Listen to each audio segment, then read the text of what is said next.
Built for agriculture and powered by Farm Credit, AgDirect's financing terms are among the most flexible in the ag equipment business, matching the income stream of ag producers. Discover why more dealers and their customers are choosing AgDirect to finance, lease, and refinance ag equipment by visiting agdirect.com.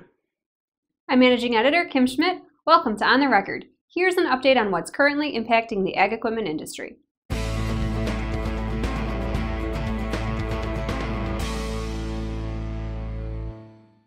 When John Deere reported its latest quarterly earnings in November, the farm equipment manufacturer suggested the ag equipment industry is turning the corner out of the current downturn.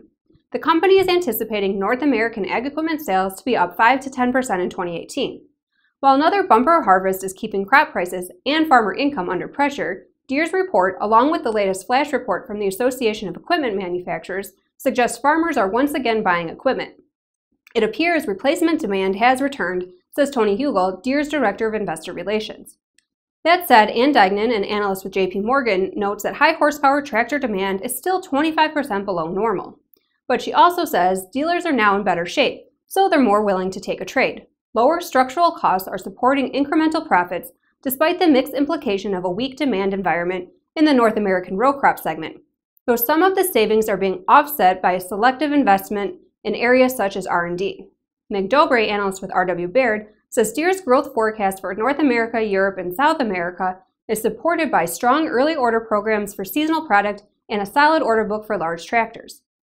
Deere's small ag and turf product sector is expected to experience significant growth, benefiting from new product introductions, he says. This week's dealer on the move is Agri-Terra. The AGCO dealer has acquired Danil's Agri-Center, adding 2 stores in Vegreville and Dewberry, Alberta. With this acquisition, Agri-Terra has contiguous coverage from Edmonton to the Saskatchewan border.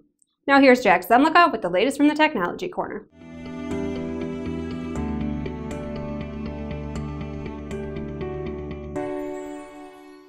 Thanks, Kim. The term artificial intelligence, or AI, as it relates to agriculture, is often equated with other trending technologies like autonomous equipment and field sensors. But AI-based equipment is distinct in that rather than being programmed to perform a function, it's being designed to interpret data pulled from the field, act on it, and teach itself best practices in the process. Ohio State Ag Engineering professor Scott Shearer envisions a future where less equipment ownership is necessary on the farmer's end. That could come in the form of leasing equipment or contracting for the service of AI-enabled equipment. Those changes could have a serious effect on how dealerships operate, but Shearer says the need for specialized service isn't going anywhere, even if it changes shape. It's going to be essential with supervised autonomous equipment to have service available 24/7. Farmers aren't going to go for this thing, my tractor's been down for 2 days because I can't get somebody to come out and service it. On the other hand, with smaller equipment, you'll be able to warehouse all the parts essentially in the bed of a pickup truck. So that changes the dynamic a bit in terms of being able to service the needs of larger fleet numbers-wise of much smaller equipment.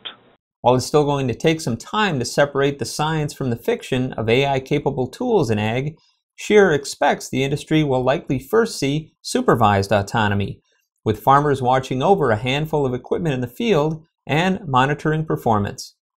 Back to you, Kim. Thanks, Jack. The U.S. Senate passed the Tax Cuts and Jobs Act on December 2nd, and there are a number of aspects of the bill that are good news for farm equipment dealers. We spoke with Natalie Higgins, Vice President of Government Relations for the Equipment Dealers Association, and Rex Collins of HBK, EDA's tax expert, to find out what sort of impact this tax reform would have on farm equipment dealers. The Senate bill preserves last-in, first-out accounting, which is an issue EDA has lobbied for extensively, Higgins says. In addition, it phases out the 100% bonus depreciation to 80% in 2023, 60% in 2024, 40% in 2025, and 20% in 2026.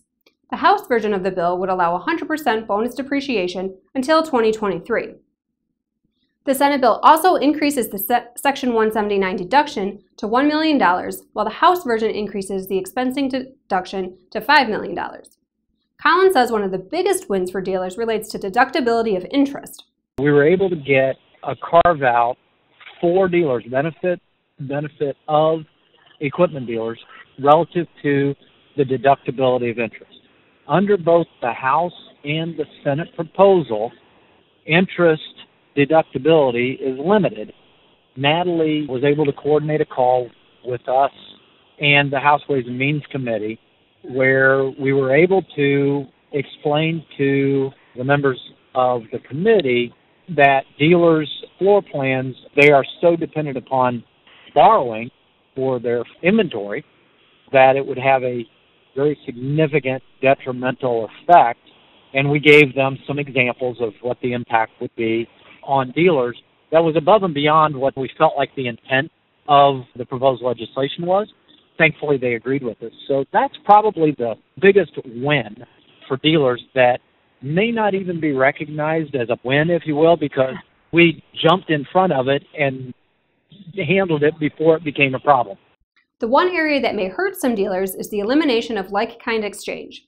As a result of the LKE limitations in both the Senate and House bills, farm equipment dealers and their customers will no longer be permitted to use LKE when purchasing replacement equipment. However, with the increased Section 179 and bonus depreciation levels, agricultural dealers and their customers will likely be able to mitigate some of the impact of the tax on the gain. Collins and Higgins says this could be particularly hurtful for dealers who carry large rental fleets.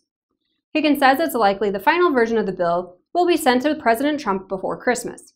EDA and HBK will be hosting a webinar to go through the bill and its impact on dealers on December 21st.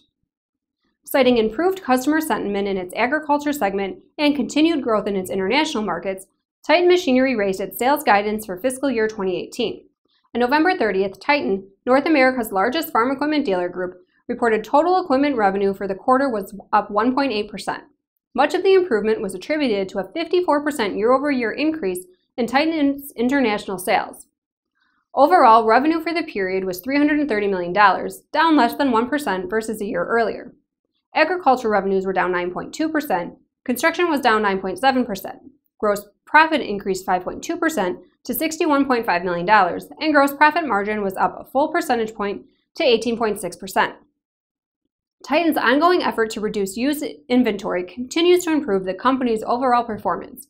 It reduced its used inventory in the period by nearly $21 million and by $46 million, or 29% year to date. The company increased its new equipment inventories by nearly $38 million based on growing customer confidence and improved fourth quarter demand. In its outlook for the full year, Titan expects agriculture revenues to be down 5 to 10%. Its previous outlook called for a decline of 10 to 15%. It's forecasting international revenues to increase by 30 to 35% compared to its earlier projections of a 20 to 25% increase. The dealership group also expects 7.5 to 7.9% equipment margins versus its previous outlook of 7 to 7.5%. Purdue University's Center for Commercial Agriculture released its latest Ag Economy Barometer report on December 5th. Agricultural producer sentiment turned lower in November, driven by a decline in optimism about the future economic conditions in agriculture. Although the decline in sentiment pushed the Ag Economy Barometer reading to its second lowest level of 2017, sentiment remains much more positive than it was prior to the fall 2016 election. Producer expectations regarding farmland values appear to have strengthened somewhat, as more producers expect farmland values to increase than decline in the next 12 months, the first time this has happened since the data collection began in October 2015. However, the biggest shift in producer expectations regarding farmland values seems to be a movement away from an expectation of weaker values to an expectation that values are likely to remain unchanged over the next year. And now from the Implement and Tractor Archives. 100 years ago, the tractor was a very different piece of equipment, according to Deborah Reed, curator for agriculture and environment at the Henry Ford Museum in Dearborn, Michigan. She says before the one-man tractor, plowing required two men, one to drive the team and one to handle the plow. With the advent of large traction engines and multiple bottom plows, an engineer often operated the steam engine while a man rode on the tractor to manage plow levers. Still another man walked along to knock weeds and roots off the plow bottom. But in 1903, two University of Wisconsin graduates in Charles City, Iowa, Charles Hart and Charles Parr, built 15 machines powered by the two-cylinder gasoline engine they had developed, according to the Smithsonian Institution. They called them tractors, a term with Latin roots that combined the idea of traction and power. The new tractors could be operated by one man, but they were 7-ton behemoths, so very few farmers took to the new machines. As always, we welcome your feedback. You can send comments and story suggestions to kschmidt@lessitermedia.com. Until next time, thanks for joining us.